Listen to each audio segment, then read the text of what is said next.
Noong panahong iyon, ang 12 ito ay sinugo ni Jesus at kanyang pinagbilinan.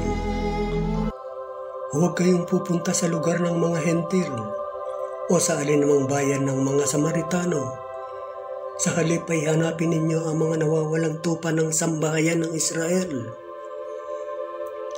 Humayo kayo at ipangaral ninyo na malapit nang maghari ang Diyos.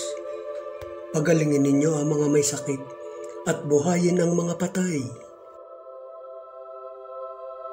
Pagalingin ninyo ang mga kitongin at palayasin ang mga demonyo.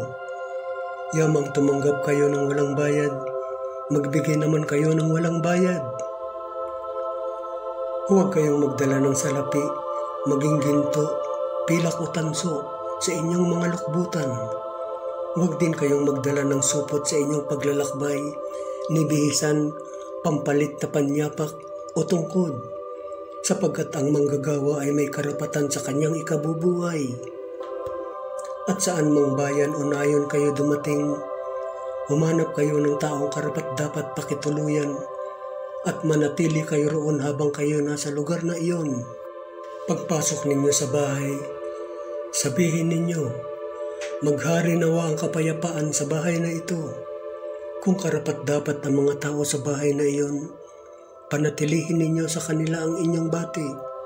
Ngunit kung hindi, bawiin ninyo ito.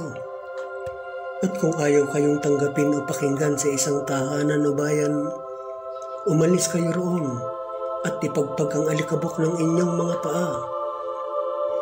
Sinasabi ko sa inyo na sa araw ng paghuhukom ay higit na mabigat ang ipaparusa sa mga tao sa bayang yaon kaysa dinanas ng mga taga-Sodoma at taga-Gomora.